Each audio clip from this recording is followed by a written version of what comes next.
हीर की मां आखिरकार अपना सबसे बड़ा खेल खेल देती है। शादी के मंडप में सबको लगता है कि नवाब की शादी किसी और लड़की से होने वाली है, लेकिन तभी हीर की मां चुपके से दुल्हन को बदल देती है। किसी को भनक तक नहीं लगती और हीर घूंघट में बैठ जाती है। दूसरी तरफ नवाब भी इस शादी से खुश नहीं होता, क्योंकि उसके मन में कई सवाल चल रहे होते हैं। लेकिन परिवार की इज्जत के लिए वो चुप रहता है।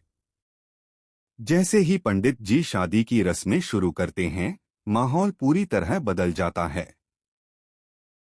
हीर अंदर ही अंदर बहुत डर रही होती है कि कहीं उसका सच सबके सामने ना आ जाए।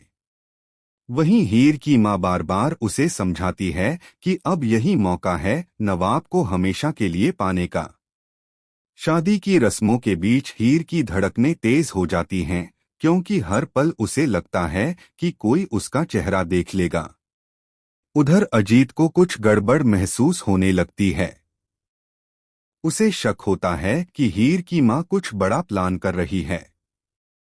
वो बार बार दुल्हन का चेहरा देखने की कोशिश करता है, लेकिन हर बार कोई ना कोई उसे रोक देता है।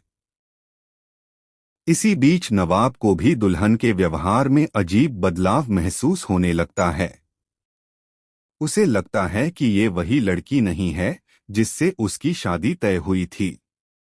फिर आता है सबसे बड़ा ट्विस्ट। 7 फेरे पूरे होने के बाद जैसे ही नवाब दुल्हन का घूंघट उठाता है, वो पूरी तरह शॉक्ड रह जाता है। सामने हीर को देखकर उसके पैरों तले जमीन खिसक जाती है। पूरा परिवार हैरान रह जाता है। किसी को समझ नहीं आता कि आखिर ये सब कैसे हुआ। नवाब गुस्से में हीर की मां से सवाल करता है कि उसने ऐसा क्यों किया। हीर की मां रोते हुए कहती है कि उसने ये सब अपनी बेटी की खुशी के लिए किया है।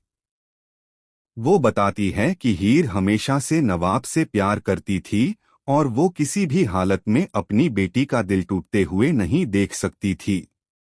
लेकिन नवाब इस धोखे को स्वीकार करने से मना कर देता है।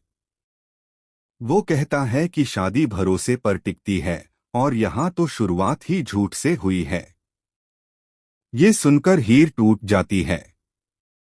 उसकी आंखों से आंसू रुकने का नाम नहीं लेते।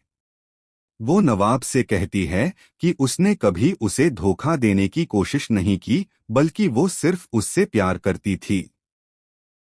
लेकिन नवाब का गुस्सा शांत नहीं होता। दूसरी तरफ पूरा परिवार हीर की मां को दोष देने लगता है। तभी कहानी में एक और बड़ा मोड़ आता